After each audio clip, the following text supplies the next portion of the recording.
Hi guys. Tonight we step across the threshold of a longhouse lit by a low-burning hearth, where a hush of snow presses against thick wooden walls and the air is scented with wood smoke and wool. Here in the deep dark of a Viking winter, families settle in for a night shaped by rhythms older than any modern clock. It might feel surprising that fierce seafarers whose legends tell of conquest and blood were also masters of sleep, and not just any sleep, but a split biphasic pattern that science today is only beginning to understand.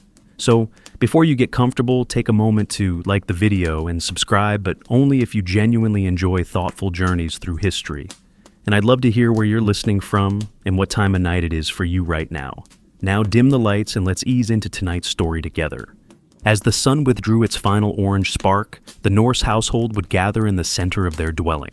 The hearth beating like a low, steady heart pulled everyone close. It was more than warmth. It was the pulse of their entire existence through months of darkness that might swallow whole a weaker society. They called it Eldhus, the firehouse, and it was both kitchen and protector, a place to roast meat, mend tools, whisper stories of the gods.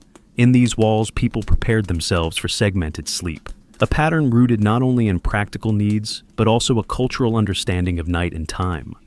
The evening meal, often built around salted fish or preserved meats with dense barley bread, was taken while the household gathered to exchange talk of the day. Children half dozing against sheepskin cloaks might hear elders reminding them of the first sleep fyrsta Svefan and how essential it was. Some historians still argue whether this two-phase night was a universal Viking habit or more of a winter survival adaptation. But archaeological evidence suggests a consistent pattern across settlements. Remains of bed platforms worn from generations of bodies tell the same story. People went to bed early, woke again, then slept once more. The bitter northern winter made these routines more than preference. Darkness could stretch 16 hours or longer enough to drive a mind to despair if forced to lie still the whole time. Instead, the Norse broke their night into two, acknowledging the restless energy that built up after the first hours of deep sleep. In a society tuned to the harsh cycles of polar night, this was a genius adaptation, one that allowed them to guard against predators, to mine the precious flame, and to settle disputes or prayers in the silence of night. This arrangement meant that everyone in the household had a role to play. The older children might help feed the fire, while parents dozed, and the elders would teach them the ways to check door bars and look after livestock. The men and women both worked to preserve a sense of order and safety, even as dreams briefly let go of the world. This communal sleep without hard partitions or separate rooms bound families in a closeness hard to imagine in our modern era of locked doors and quiet private bedrooms.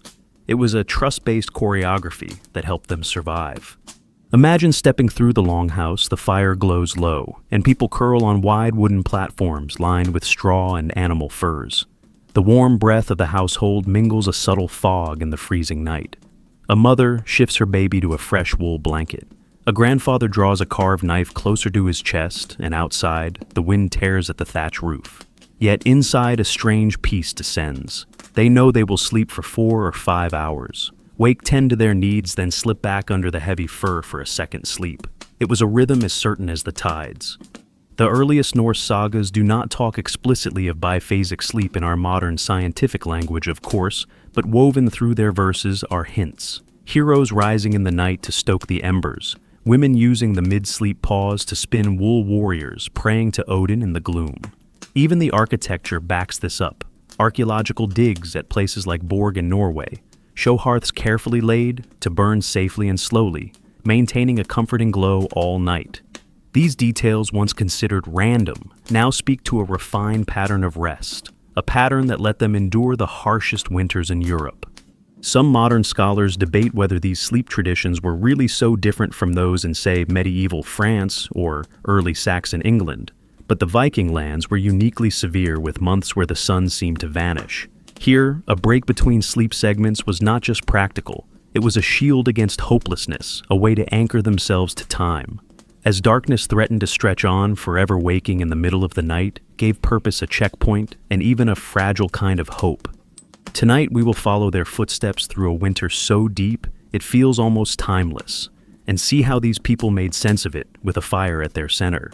The story of Viking biphasic sleep begins right there at the hearth, where warmth, family, and resilience all braided together. Soon the hush of the first sleep would descend across the longhouse, and the night's journey would truly begin. The hush of first sleep began almost as soon as the last ember was fed. Around the hearth, bodies arranged themselves in a practiced choreography. Children to the inside, for warmth, elders closer to the fire, warriors along the outer edge, with a watchful ear trained toward the door. Even the faintest scent of pine resin on the smoke seemed to slow their breathing, sending them into that first profound rest. In the Norse mind, this first sleep was more than an unconscious pause. It was a renewal after a day's labors in a harsh climate. Historians still argue whether this period of sleep was 4 or 5 hours on average, but consensus points to a first segment deep enough to restore physical strength. The Norse valued it, so they built their evenings to protect it. The bedding itself was simple, yet carefully arranged. Wooden platforms lined with straw, then layers of coarse wool, then perhaps a bearskin for those who could afford it. In wealthier homes, animal pelts might even be exchanged seasonally to ensure the best insulation, a kind of domestic technology born of necessity. Archaeological digs from places like Borg Oseberg and Hedeby consistently turn up bedding remains, showing clear signs of seasonal replacement, suggesting how deeply these people prioritized their comfort, despite a reputation for rugged toughness. Children would often be lulled into that first sleep by soft chants or fragments of saga poetry recited by parents or grandparents. The soothing rhythm of these words had a hypnotic power echoing through the dark longhouse as the embers pulsed low. It was a simple spell that tied them to kin, to culture, and to a sense of safety as they drifted away from consciousness. Yet even in these first hours, some remained half aware. 1 or 2 adults would rest lightly trained by custom to wake if a wolf howled or the livestock made noise. In the Viking worldview, the night was never fully theirs to surrender. It was a shared covenant with the land, and the dangers of a winter night were too great to ignore completely. Some historians still debate whether this constant low-level vigilance cost them deeper rest, or actually reassured the household. The evidence suggests it did both, a compromise between security and renewal. As the night deepened, breath by breath, the household seemed to fall into a shared rhythm, the kind that resonates between people sleeping close together.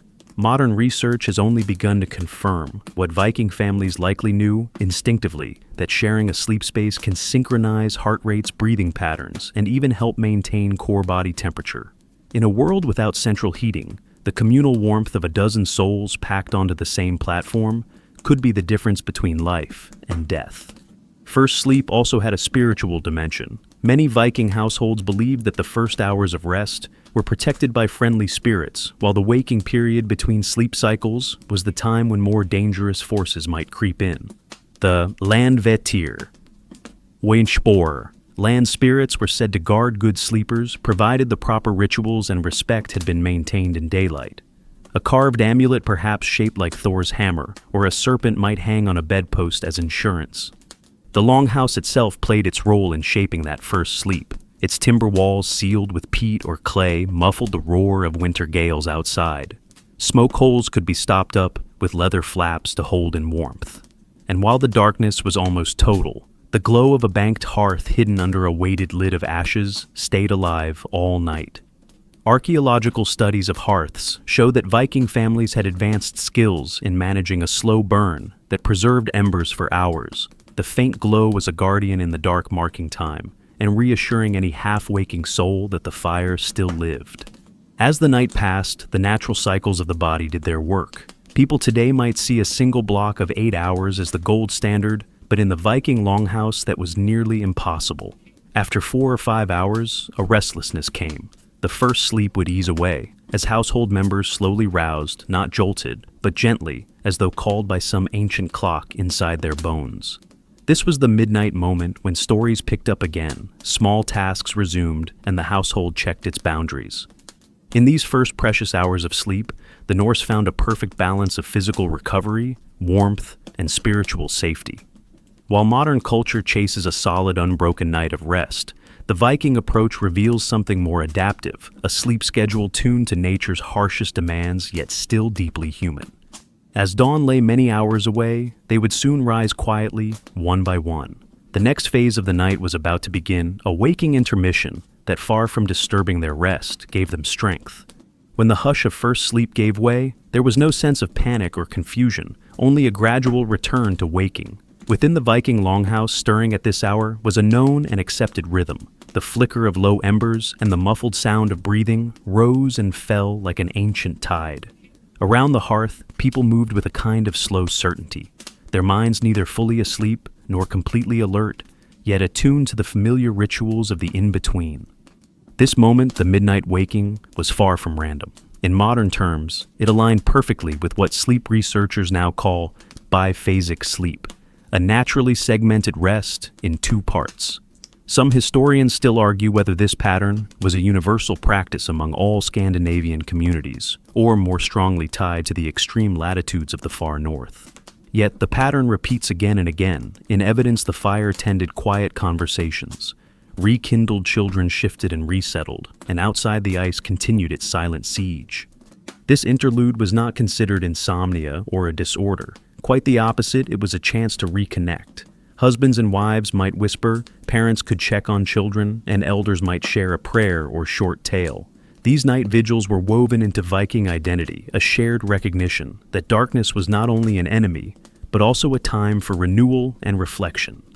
In these hours, household members would check the condition of livestock penned close to the longhouse, making sure the animals had not grown cold or restless. A cow in distress could spell disaster if she froze or panicked. Sheep needed to be inspected for signs of birth in the night, as lambs arriving early meant survival for the coming spring. This practical vigilance linked directly to the success of the farm, and through it to the family's very existence. By the dim glow of the hearth, the work continued. Some would mend a torn leather strap, others might shape an arrowhead from a piece of flint. The quiet night offered a kind of focus that the busy daylight did not allow. Even delicate crafts, such as spinning or weaving, could resume with the faint warmth of the coals and the peace of a sleeping household around them. Archaeological findings at places like Jorvik in England show traces of nighttime handiworks, whorls, spindle pieces, and even drops of beeswax that suggest candles burned, only during these calm hours between sleeps. Yet there was also a spiritual layer to this interlude. Vikings believed that night's midpoint had a special liminal power. Some felt that spirits were closer then, that the lines between the mortal world and the realms of gods or ancestors grew thin. Those who rose in this hour might pour a few drops of ale onto the hearthstones, an offering to unseen forces watching over their slumber. Some carried charms carved with runes, meant to protect against nightmares, tucking them under the wool covers before lying down again. The old sagas, while sparse on exact details, hint at these customs, and a handful of later folklore supports the idea that Vikings saw midnight as a time of both danger and opportunity. Modern researchers have begun piecing together how human biology supports these habits. Without electric light, circadian rhythms remain far more connected to sunset and sunrise. After 4 or 5 hours of sleep, the human body is naturally primed for a brief period of wakefulness. A surge of prolactin brings a calm alertness perfectly suited to these Viking midnight tasks. The Norse, without modern words for hormones or sleep architecture, nevertheless seemed to know by instinct how to work with that biology instead of against it. Some historians still debate whether this midnight pause arose purely from necessity or was also a culturally cherished moment.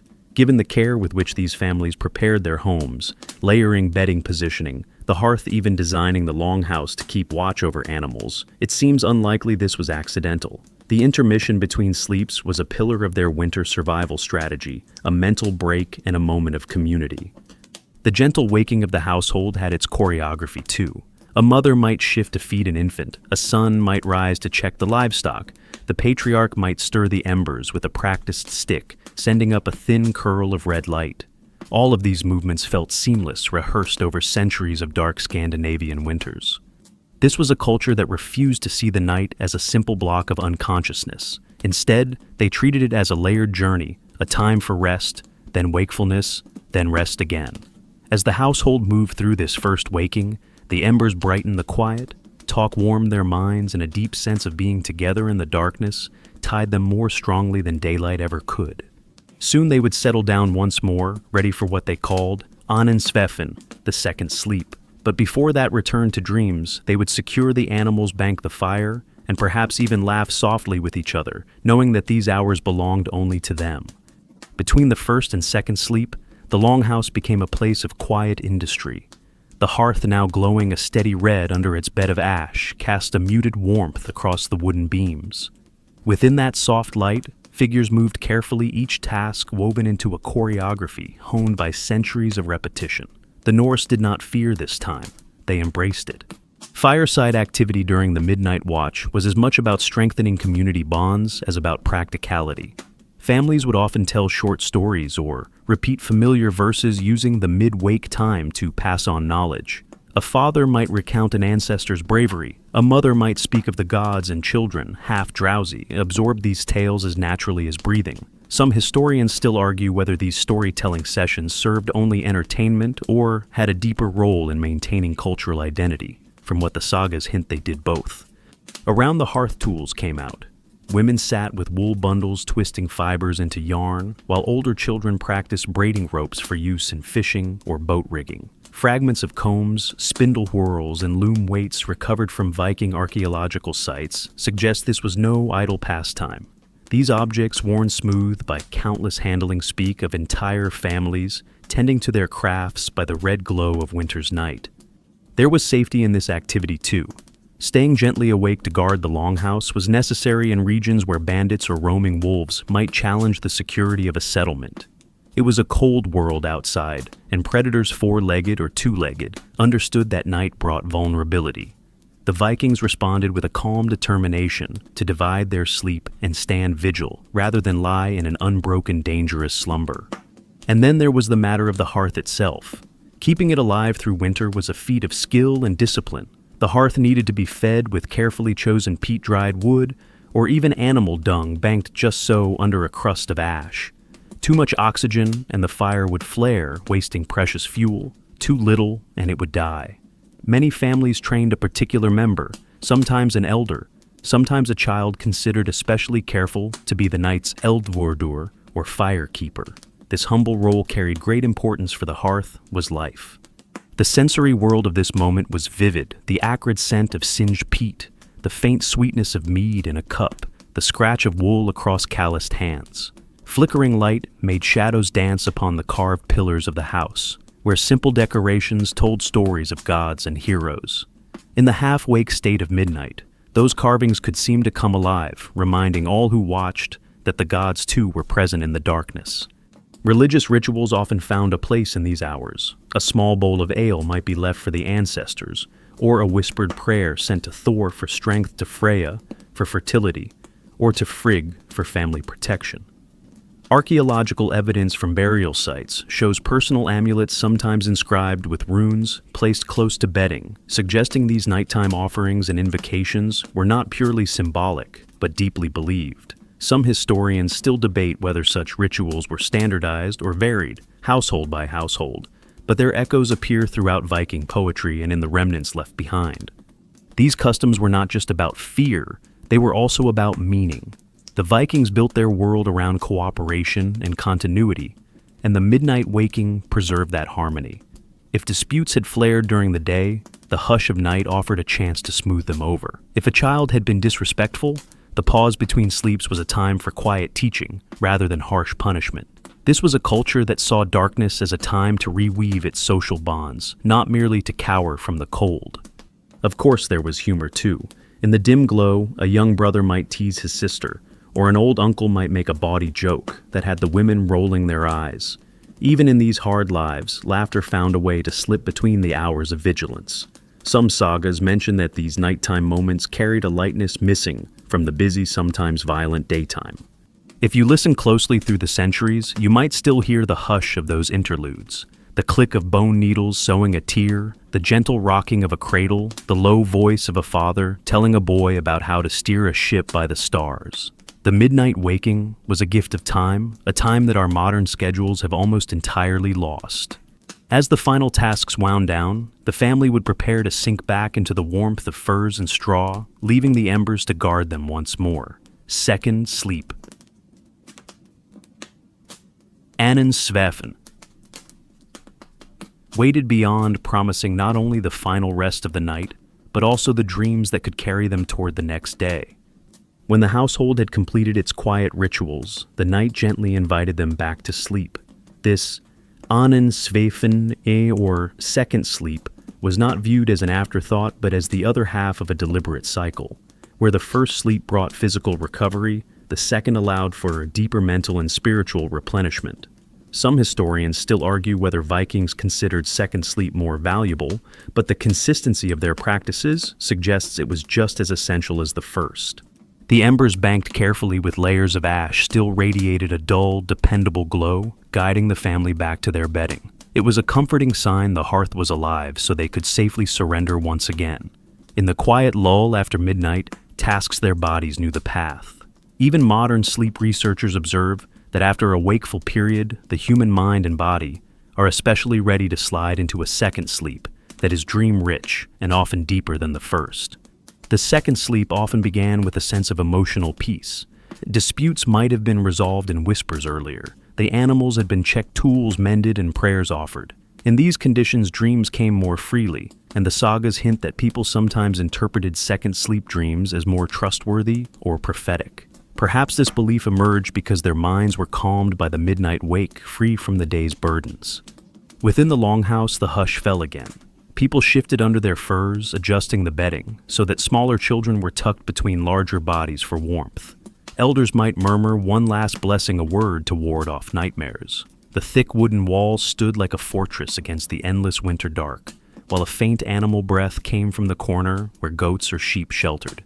Second sleep took them for another 3 or 4 hours, carrying them toward the dawn that might still be hours away. This pattern was tuned perfectly to the long polar nights of Scandinavia, where the sun could vanish for 18 hours, breaking sleep in two, allowed for mental balance, a pause from that crushing darkness. Otherwise, to lie trapped under furs in one endless stretch could damage the spirit. Archaeological finds from settlements like Hedeby and Birka reveal household layouts with central hearths positioned to allow night movement, proving how this two-part cycle was anticipated and supported by design. One curious observation from modern scientists is how this segmented sleep might have enhanced problem-solving.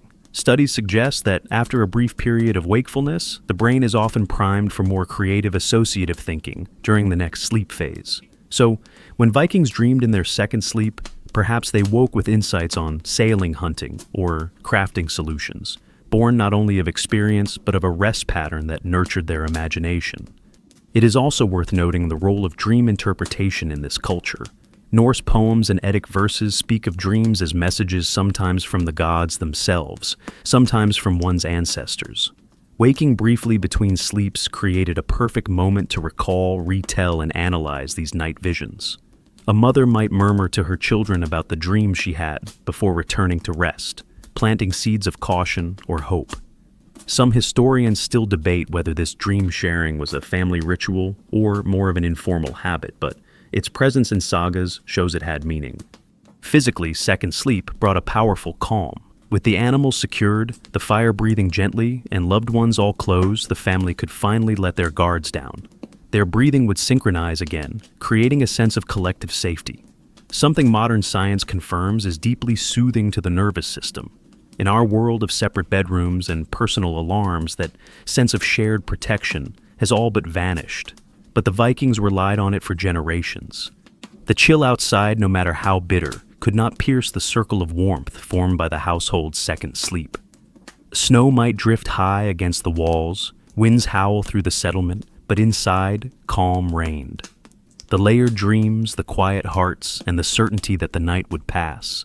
These were gifts of a culture unafraid to pause and breathe, even when the world outside seemed determined to crush their spirit. Slowly, time ticked forward. The second sleep stretched on, carrying them closer to daybreak. The darkness would eventually give way to a pale winter light, and with it, the tasks of survival would begin anew. But, for these final hours of rest, the Norse knew peace, a fragile, precious peace, earned by respecting nature's rhythms and each other's presence. And in this, their second sleep revealed a wisdom many of us have yet to recover. As second sleep settled into deeper dreams, the Viking household surrendered to the night's final hours. But beyond their walls, the Nordic winter held its relentless dominion. The polar night was more than long darkness. It was a force that tested mental stability, threatened hope, and demanded adaptations from every living being. For the Vikings, biphasic sleep was one of their most vital tools to survive not just physically, but emotionally through these extended nights. In the high latitudes of Scandinavia, darkness could stretch for weeks, swallowing sunrises into a meager haze for just a few hours each day. Some historians still argue whether all Viking settlements experienced identical winter hardship, but even the more temperate regions faced long, grim seasons.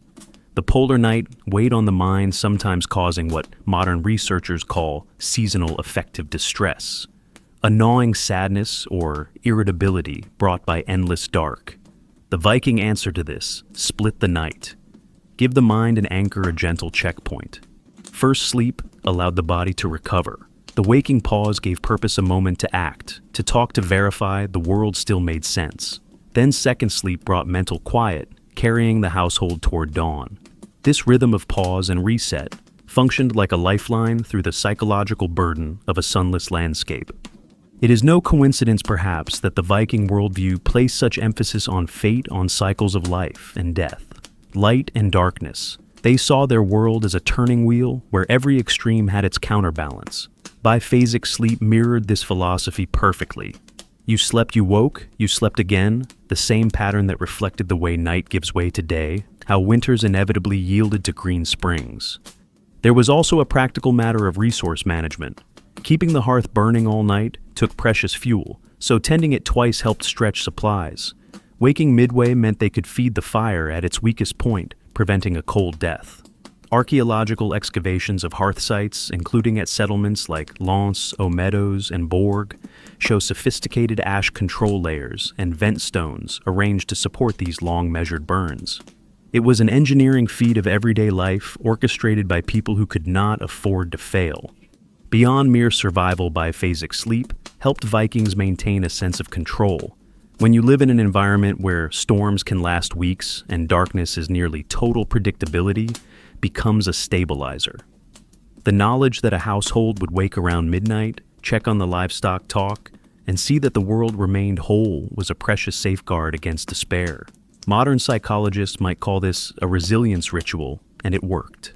During these long winter months, some Viking communities developed small communal traditions around this mid-sleep waking. Neighbors might visit each other briefly in the night, sharing ale or stories a spark of human connection. Folklore from later Icelandic sagas recalls that these gatherings, though simple, helped keep spirits high. There is debate about how widespread this practice really was, but its trace remains in stories of hearth hospitality and night vigils. And there were deeper mythic ties as well. In Norse cosmology, darkness was never purely evil. It was inhabited by forces that deserved respect. The mid-wake period allowed families to offer a prayer, burn a pinch of herbs, or mark a talisman to hold back ill spirits. Scholars have found runic carvings on household objects that seem intended for this protective function, reinforcing the idea that waking in the night was more than random habit. It was a spiritual opportunity. The polar night was harsh, but the Viking answer was elegant. By refusing to treat the night as a block of dread, they sliced it into two halves, and in doing so, they mastered it.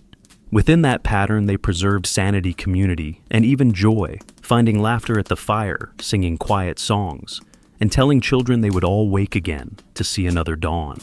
Some modern researchers wonder if these old rhythms could help us too. In a world of insomnia and blue-lit screens, the Viking approach feels oddly wise. They built pause into darkness. They built togetherness into fear. They built hope into the longest winter. And so, as the household slipped deeper into their second sleep, a sense of calm prevailed, even with wind rattling the longhouse timbers. The polar night remained powerful and unmoved. But within those thick walls, people had reclaimed something vital, the right to rest on their own terms in two measured parts, trusting that the world would still be there come morning. While the Vikings used biphasic sleep to guard their minds and bodies against endless night, they also wove it into their protective systems for the entire household. These were people who understood that even the best dreams were vulnerable to interruption by men or by beasts. Protecting hearth and kin was a sacred duty, and biphasic sleep made that vigilance possible. As the family woke from their first sleep, the practical needs of the settlement came first. Doors were checked to ensure no drifting snow had forced them open, and the heavy wooden bars were tested against any intruder, whether human or animal. Some historians still argue whether these nightly security rituals were rigidly assigned by gender, but it seems likely that any able-bodied person shared in them regardless of status. Security was too important to leave to chance. The outer edges of the longhouse usually served as sleeping places for those with the strongest arms and sharpest ears, adult men, older sons, perhaps a trusted servant. These light sleepers were the first line of defense, placed intentionally where they might hear a scuffling footstep or the clatter of a latch. Modern scholars looking at excavation patterns of Viking homes note that the bedding closest to the entrance was typically more heavily worn, suggesting a pattern of guarding shifts right through the night. Yet this was not a life of constant tension. The biphasic structure allowed a gentle watch. Those who rose after first sleep could rotate with others who returned to rest, sharing the burden without exhaustion. They maintained a rhythm of protectors in a place where a fire gone cold or a wolf through the doorway could mean tragedy by morning. Beyond guarding against animals, there was the fear of raiders, especially during lean years, when desperate people might attack a neighbor's store of dried fish or grain.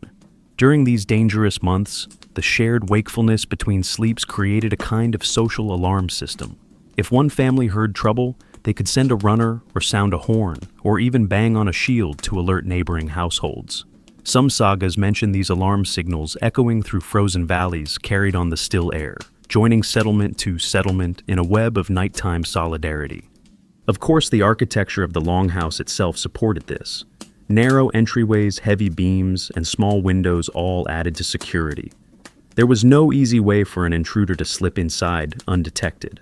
But the knowledge that people would be stirring at night made a Viking longhouse an even less attractive target. One could imagine a hungry outlaw creeping through the dark, only to find a row of watchful eyes peering back across a low-lit hearth. Children too were part of this pattern. They learned to listen, really listen, to the sounds of the night. A creaking timber, a shifting animal, the call of a hunting owl, each one a subtle sign that the world still turned as it should, or that something was wrong. By involving the youngest members in these patterns, families taught skills of patience and awareness that lasted a lifetime.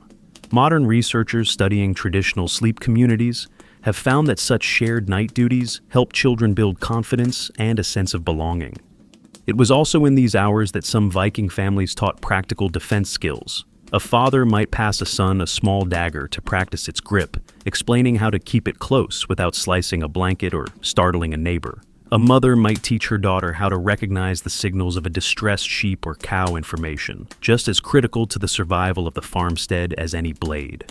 All this training woven into the pause between sleeps made second sleep easier to trust.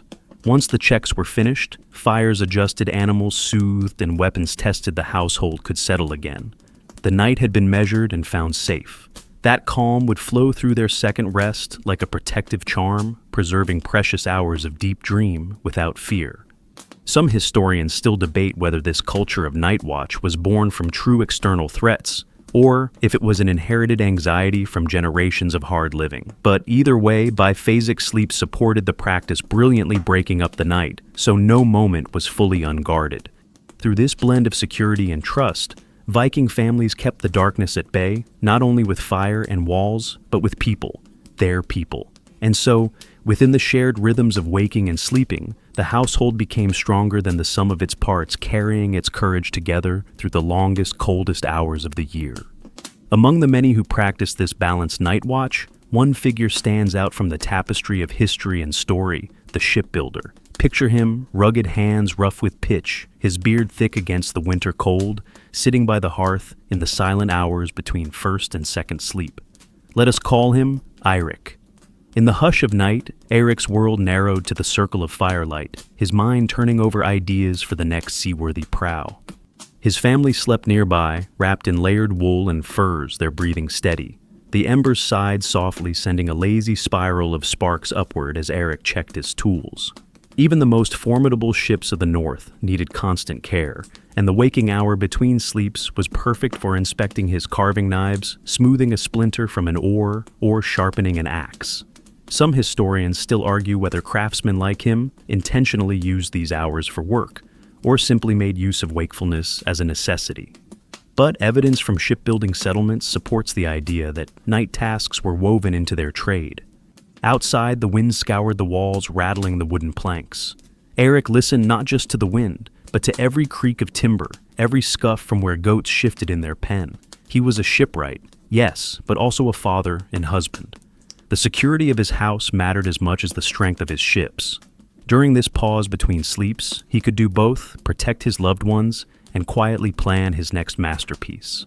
A block of driftwood sat by his side, half-shaped into a dragon head. The midnight hours offered space to dream into the wood, to imagine how the prow might cut through the sea, how it might frighten enemies.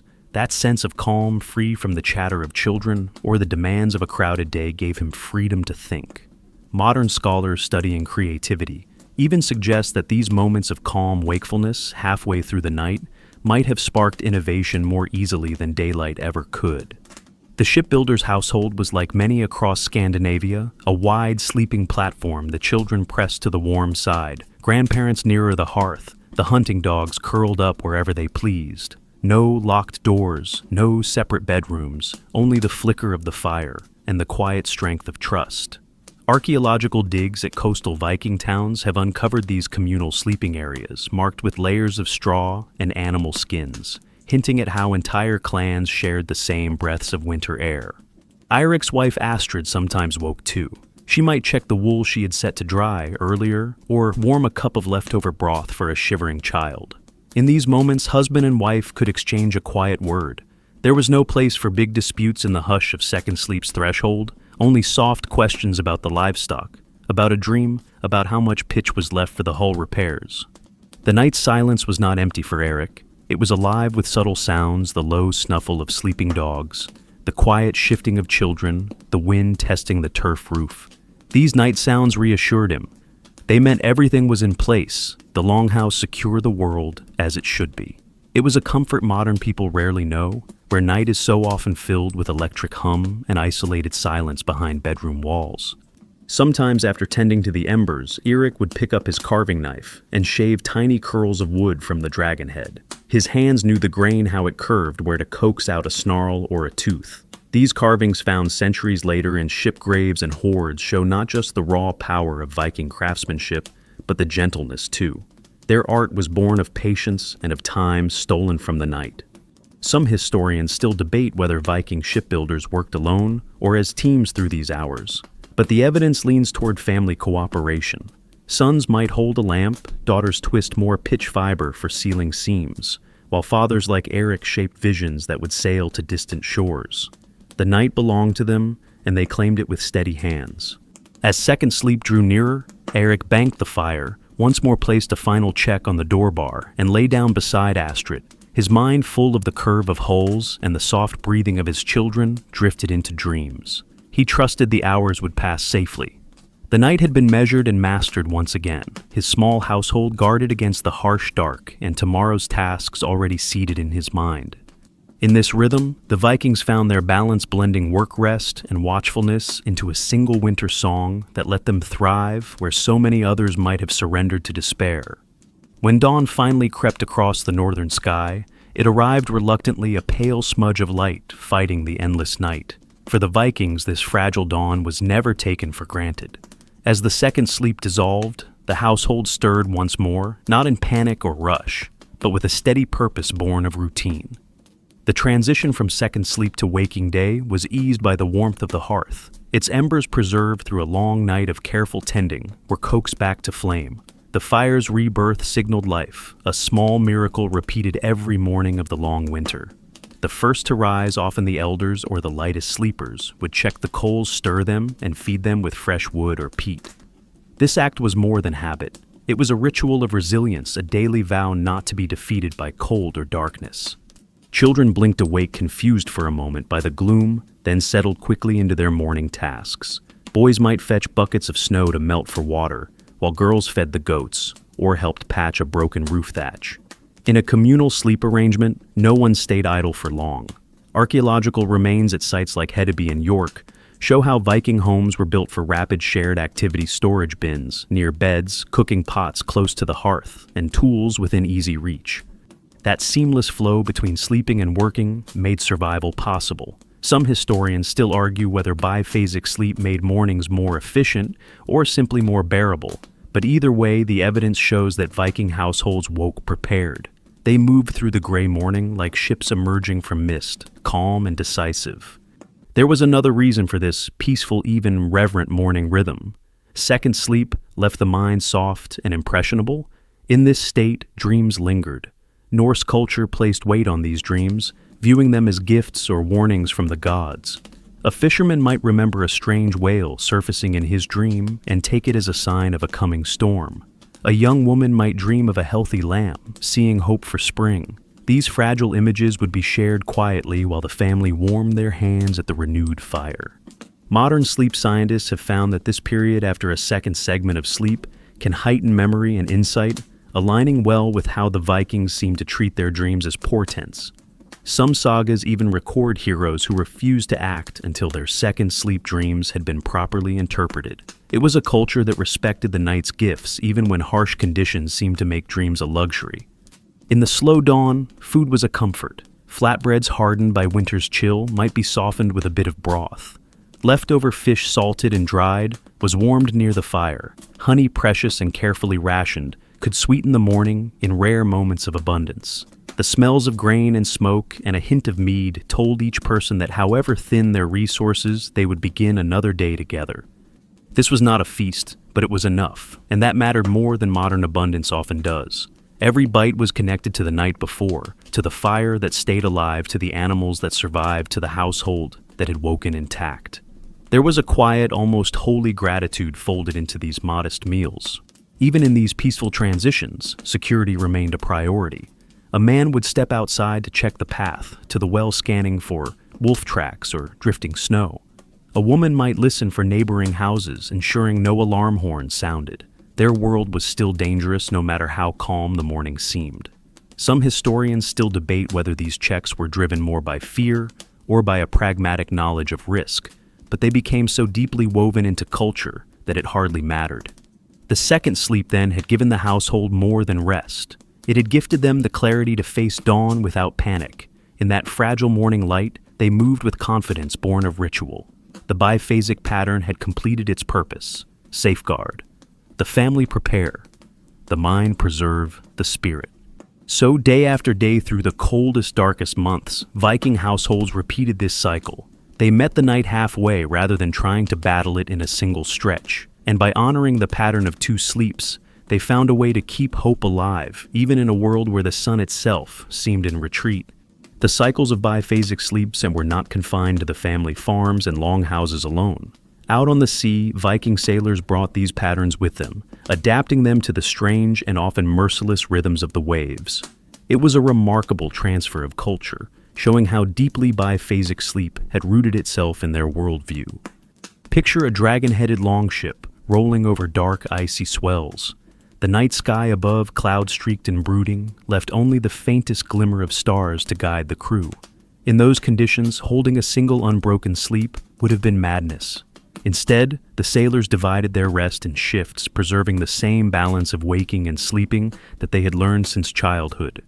The watch was everything at sea. As one half of the crew rested, the other stayed. Vigilant eyes peeled for sudden storms, drifting ice, or the deadly approach of an enemy sail. Some historians still argue whether the same formal biphasic structure survived unchanged on board, but traces in the sagas suggest they kept to their two-part sleep even while rolling on open water. A ship was not a house, yet the same sense of community applied.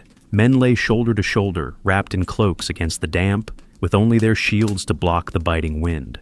They woke in careful turns, sometimes nudged by a shipmate to take over the tiller or check a sail line. In those brief periods between first and second sleep stories, might still be exchanged prayers, still whispered, and weapons inspected. The evidence from ship burials and coastal settlements points to tools and bedding packed for sea voyages. Sheepskins layered straw, and small lamps fueled with precious animal fat. These were the same sleep supports they used on land, showing that they carried their familiar rituals even across an unpredictable ocean. It made perfect sense. Familiarity was a shield even against the unknowable moods of the sea. There is something almost poetic in this. The Vikings faced the most dangerous journeys of their age, yet still clung to the reassurance of biphasic sleep. They respected its power to anchor them in the midst of chaos, when storms howled and oars snapped in the waves. The moment of quiet between sleeps gave them the calm to gather courage once more. Imagine the rocking of the ship, the slap of water against its hull, and a dozen men dozing in that strange half-light, knowing that their companions were watching over them. This is the heartbeat of biphasic sleep, a promise that someone will always be awake, that no one will be left unguarded, in an environment where the sea could swallow you in moments that promise was priceless. Modern researchers studying naval history have noted that centuries later, even European merchant ships followed a similar pattern, rotating between short watches and naps. It is possible these later seafarers inherited more than technology from their Viking predecessors. They inherited the concept of shared segmented rest as a tool of survival. Some historians still debate whether Viking voyages could have succeeded without biphasic sleep. The evidence points toward its importance. Without the rhythm of a waking period to tend the ship check, the sails share news and keep spirits alive, those weeks-long journeys might have become nightmares of exhaustion. Instead, biphasic sleep turned the ship into a floating version of the longhouse, protected, familiar, and woven together by trust. And within that fragile floating world, there were still small comforts. A quick bite of dried fish or a sip of watered-down ale might help settle a restless stomach. Someone might hum a verse from the Edda's words, half lost in the wind, but strong enough to calm the heart. Even the motion of the ship itself rocking gently on calmer seas could lull men back into their second sleep, the Norse lullaby of water and wood, and the promise of another dawn. In these moments, Viking sailors showed how adaptable their culture could be. They took the best lessons of the farmstead and carried them straight onto the sea, refusing to break the pattern that had made their ancestors strong. It is a testament to biphasic sleep's resilience, crossing not just miles of ocean, but centuries of tradition. And so, the dragon-proud ships pressed onward, steel-eyed and silent in the dark, their crews resting in woven layers of alertness and calm. They knew that by keeping one foot in wakefulness, they could survive anything, even the wrath of a winter ocean. Back on land, the lessons of biphasic sleep extended beyond the longhouse or the rolling ships. They reached into the very heart of community resilience. Throughout the harshest winters, entire villages embraced these segmented rhythms, creating a kind of collective security. The winter months could test the strongest will, but within these communities, biphasic sleep became a unifying force, knitting neighbors together in trust and habit. Consider a settlement tucked along a fjord, hemmed in by icy cliffs and drifting snow. The darkness might last 16 hours, wrapping every home in deep silence. Some historians still argue whether such extended communal wakefulness was truly coordinated or simply emerged from shared necessity. But the result was the same, a network of people waking and sleeping in rhythm, always ready to respond. In these villages, a family's second sleep was not fully private. Sounds carried through thin wooden walls, through turf roof cabins, and across snow-hushed paths. A cough, a cry, or a warning horn might stir half the settlement. In this shared landscape, biphasic sleep meant no one was truly alone. If wolves harassed the livestock, neighbors could be roused. If fire broke out, the pause between sleeps allowed rapid action. Archaeological digs in places like Raibe and Kaupang show settlement layouts that encourage this kind of mutual watchfulness. Longhouses clustered near one another, narrow lanes winding between them made it easier for news or warnings to spread. Even in their architecture, the Vikings designed for connectedness. Their biphasic sleep schedule fit perfectly into this pattern, synchronizing families into a broader safety net. Between first and second sleep, villagers might also gather at a communal hearth or a shared hall. These places offered warmth, simple food, and perhaps most crucial of all, conversation. Storytelling was a social glue. People retold old sagas, invented jokes, and exchanged gossip about fish hauls or a neighbor's sick cow. It helped chase away the despair that long winters could bring. Some historians still debate whether these social gatherings were formally organized or casual, but no one doubts they existed.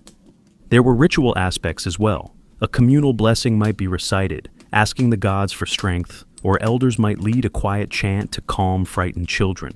The sagas hint at these night gatherings, describing neighbors visiting under cover of dark, bringing a carved wooden bowl of ale to share. It was a social bond as strong as any sword arm, reminding every household that help was near if trouble came. Even children found roles in these midnight rhythms. They carried water, learned to tend a smoldering fire, or helped sweep away snow that threatened to collapse a roof. Such small jobs gave them pride, a sense of belonging. Modern psychologists would say this built resilience and confidence traits needed to survive in a world where weather, hunger, and enemies could all strike without warning. The second sleep after such communal wakefulness was likely deeper and richer. The night had been measured, social ties reinforced, and practical worries addressed. With those burdens eased, the household could settle back into dreams without fear. It was a cycle that fed not just the body, but the mind and heart. The pattern held meaning even beyond safety. In the pause between sleeps, villagers shared news from travelers, what the next trading ship might bring, what a distant cousin had seen in the mountains. These bits of information were precious in a time with no letters or messages beyond the spoken word. The biphasic schedule gave space to share and remember, to stitch each person's story into a greater communal memory. So, when second sleep claimed them again, the villagers closed their eyes knowing they were part of something larger than themselves. They could surrender to rest, confident that if danger came, there would be a voice to warn them, a neighbor ready to stand by their side. In this way, biphasic sleep became more than a pattern of rest. It was a social contract, an agreement built on centuries of trust, proving once again that for the Vikings, even the night belonged to the whole community. Through centuries of Norse history, biphasic sleep showed itself not merely as a tool of survival, but as an expression of the Vikings' entire worldview. They believed that life flowed in cycles of day and night, summer and winter, planting and harvest, peace and war. Biphasic sleep fit this mindset perfectly, dividing the night into two balanced halves, just as the year was divided between light and dark. This philosophy went far beyond bedtime. In the deep stillness between first and second sleep, elders might remind their families of the cyclical nature of all things. The dark would lift, spring would return, storms would pass. That message was powerful in a land where, at midwinter dawn, could feel like a myth. The structured break in sleep was a small way to mirror nature's larger rhythms, to find reassurance that even the harshest night had its gentle midpoint. Religious traditions blended seamlessly into this view. Some historians still argue whether specific gods were invoked more often during these night hours, but evidence suggests families might whisper thanks to Frigg for keeping the household safe, or call on Thor to guard the livestock. The pause between sleeps became a natural space for these devotions, half waking, half praying, somewhere between the physical and the spiritual. Within that pause, personal reflection flourished. A farmer lying on his straw pallet after tending the hearth could weigh the day's choices. Had he bartered well at the village? Had he shown proper respect to the gods? In these moments, without the noise of daylight, his thoughts found a clarity that even the most solemn daytime ceremonies could not match. Modern psychology might call this a form of mindful awareness.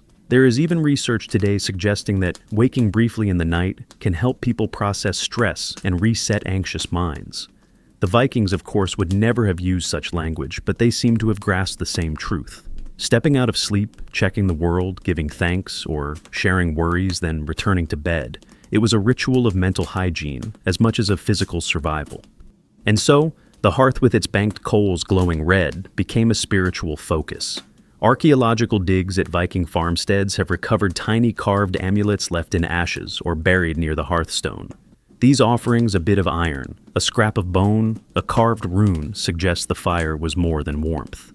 It was a symbol of continuity, a living link to ancestors and to the spirits that guarded the household. Keeping it alive through two halves of sleep was an act of faith as much as practicality. For the youngest children, these midnight hours built stories that would stay with them for life. They watched their parents tending the flames, saw how fear could be met with calm, how uncertainty could be met with ritual. These lessons went deeper than any spoken rule. Generations grew up understanding that darkness was not the enemy. It was part of life's pattern, something to meet on its own terms rather than resist.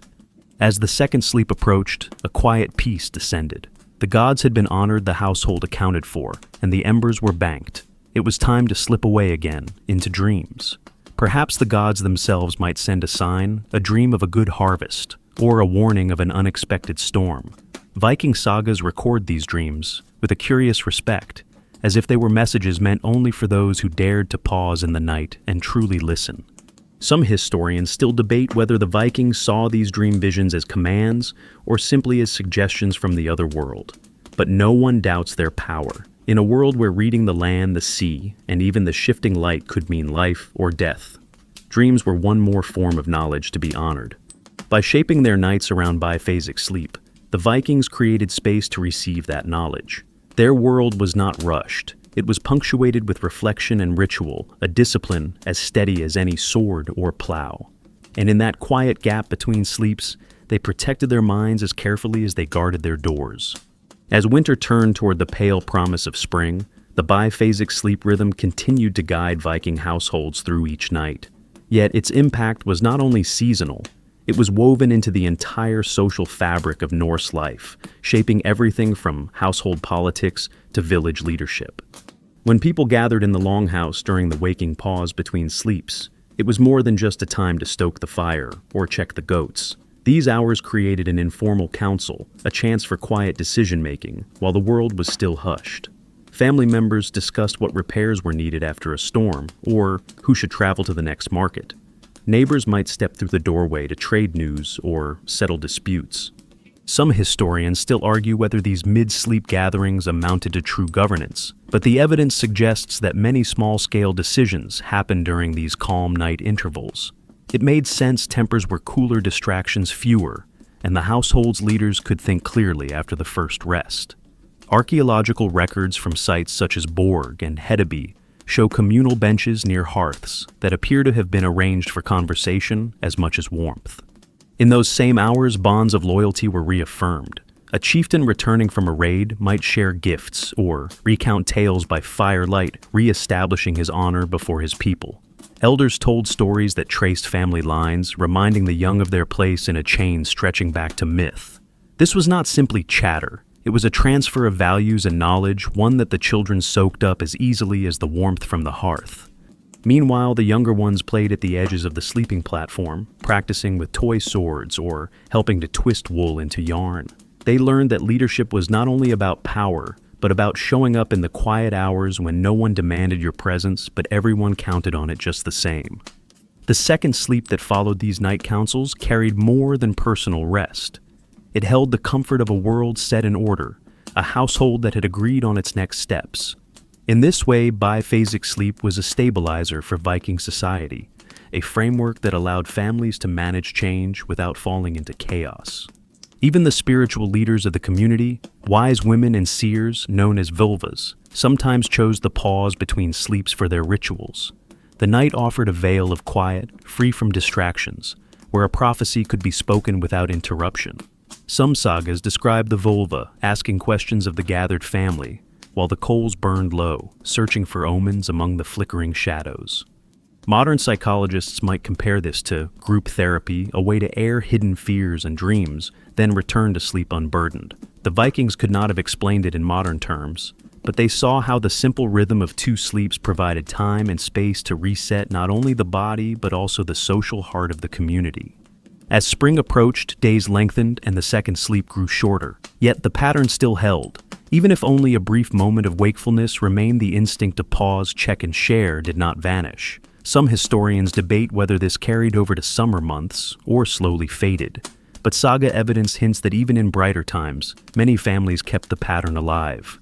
Why? Because biphasic sleep was more than a winter survival trick. It was a worldview, a daily practice of patience and observation that kept Viking society steady. It taught them that no night was truly endless, no crisis beyond bearing, as long as one had the courage to wake, reflect, and then return to rest with purpose.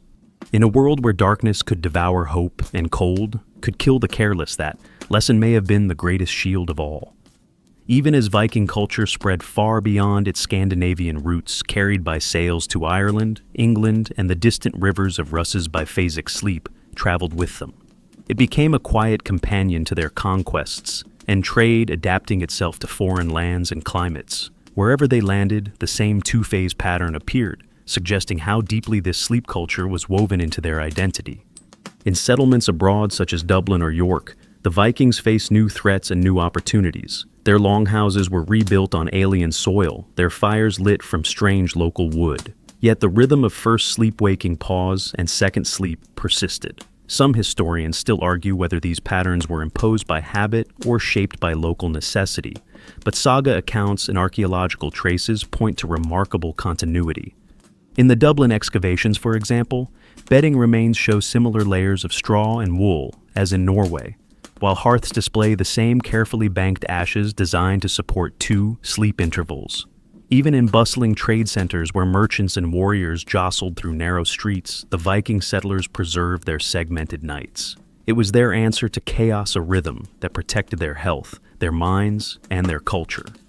There was practical wisdom here too. Foreign lands brought new diseases, unfamiliar climates, and different enemies. But the pause between sleeps gave settlers the same chance to check on vulnerable livestock, to patrol wooden palisades, to share word of approaching trouble. In communities far from home, these night watches bound them together, turning strangers into kin. During those wakeful hours, Viking settlers adapted their rituals to local beliefs. They might ask the local gods for permission to build, or offer a prayer to both Thor and a local spirit. The break between sleeps was a perfect space for these negotiations with the unseen. Modern researchers studying cultural blending note that this willingness to fold in new traditions while keeping core habits was a key Viking survival strategy. Imagine a small Viking household in York, the father stirring awake between sleeps. He listens for footsteps beyond the wooden walls, still half wary of an English neighbor who might resent their presence. The children shift beside him, safe in a world they do not fully understand. In that moment, the father rises, checks the hearth, and feels a fragile peace. It is the same pattern as in a Norwegian fjord echoing across seas and centuries. In these hybrid Viking settlements, biphasic sleep even influenced local populations. There is evidence, though debated, that English and Irish families living near the Norse communities began adopting segmented sleep themselves, seeing its logic in a cold, dark climate. Cultural transmission did not only flow outward from conquerors, it often worked both ways. Beyond security and health, there was a kind of diplomacy in these night rhythms. When neighbors saw that the Norse were not so different that they woke at night to tend children, guard the sheep, or say quiet prayers, a small bridge formed. Shared vulnerability made peace more possible. Some sagas hint that alliances were brokered not just in daylight parley, but in the hush between sleeps over a shared horn of ale by the coals. The biphasic pattern thus became an anchor for Viking identity in foreign lands, a sign that however far they traveled, they still carried a sense of order and trust. It gave them the courage to build, to trade, even to love beyond their homeland. When night fell in an unfamiliar place, that familiar division, first sleep waking, second sleep, gave them a tiny island of certainty. As Viking ships pushed deeper into Russia's rivers or along the coasts of Francia, they repeated these patterns over and over, a quiet rebellion against fear. In every strange night, they reclaimed their own measure of time, refusing to be completely at the mercy of any land, any enemy, or any storm. Some historians still argue whether this was intentional cultural preservation or unconscious habit, but its results were clear. Biphasic sleep kept them together and kept them human even when surrounded by uncertainty. As Viking society eventually changed, absorbing Christianity, adapting to new forms of trade, and becoming more tightly woven with continental Europe, the old biphasic sleep patterns began to fade. Yet even as they slipped away, their echoes endured a living memory that had shaped countless generations. In the later Middle Ages, more structured schedules arrived. Monasteries began to ring bells through the night, demanding uniform prayers that clashed with the gentle flexibility of two-part sleep. Merchants stayed up later to count coins by candlelight, while town guilds pushed work deeper into the evening. Bit by bit, the long pause between sleeps became impractical, a relic of an older, more natural rhythm. Still, for many rural communities, especially those on the farthest northern frontiers, the memory of biphasic sleep lingered. Some families quietly kept to their traditional pattern, refusing to let industrial clocks and rigid rules fully replace the softness of two sleeps. The old sagas continued to be told, celebrating heroes who rose between sleeps to check their sheep or receive a vision from a god. In this way, the Viking legacy of biphasic sleep did not die overnight. It drifted like the embers of a banked hearth, ready to flare up if needed. Modern researchers have discovered hints of this in folk customs that lasted through the 19th century, when elders still rose at midnight to share stories or fix a loose shutter. then return to their rest. Today, as sleep science rediscovers the benefits of segmented sleep, the natural lull of night waking, the mental reset of a quiet hour before returning to dreams, we find ourselves circling back to something the Vikings seemed to know by instinct: that a night divided was sometimes a night more restful, more secure, and more human. Some historians still argue whether the Viking biphasic sleep was purely practical or also spiritual, but in truth, it hardly matters. Its legacy is visible in the sagas and the household structures left behind, and in the calm, enduring patterns of communities that refuse to let the night rule them. As the centuries passed, that pattern of two sleeps would fade beneath the weight of bells, clocks, and industrial time. Yet the quiet lessons of those long nights, the lessons of caution, of reflection, of measured courage, continue to resonate even now. The Viking age may be long gone, but its sleep wisdom remains surprisingly relevant in our own restless era. When we struggle to switch off the glow of our modern lives, to let our minds settle and our hearts slow, perhaps we can learn again from those who braved the endless winters. They did not fear the night. They broke it in two, honored its darkness, and allowed themselves to rest in harmony with its rhythms. And in that gentle pause between dreams, they found their strength, a strength we might do well to remember and to cherish. So, now as you lie there, feeling the hush settle around you, let these echoes of the Viking night keep you company. Picture the embers of an old hearth, banked against the cold, glowing soft and steady through the hours. Imagine families sharing quiet words, testing the night for danger, then returning to their dreams with a calm heart. There is something deeply human in that image, the courage to rest, the courage to trust even when darkness seems unending. You can draw on that same calm, now knowing you have measured your day, checked your world, and can safely surrender to the night. Breathe more slowly. Let the images of shipbuilders, farmers, children, and elders all sleeping together in a woven tapestry of trust remind you that no one truly rests alone. That sense of belonging, of being watched over and cared for, can soften even the hardest fears. Tonight, you too can practice a gentle break between dreams. You can allow yourself to wake, to check, to breathe, and then to return unhurried to the deeper sleep that waits for you. The rhythm of the Vikings is not gone. It is there whenever you wish to honor it, a heritage of patience and resilience. So close your eyes now and let the night be a friend. Drift into that ancient pattern and remember that somewhere across the long distances of time, the Norse people would smile to see you resting with the same quiet courage they carried through the longest winters.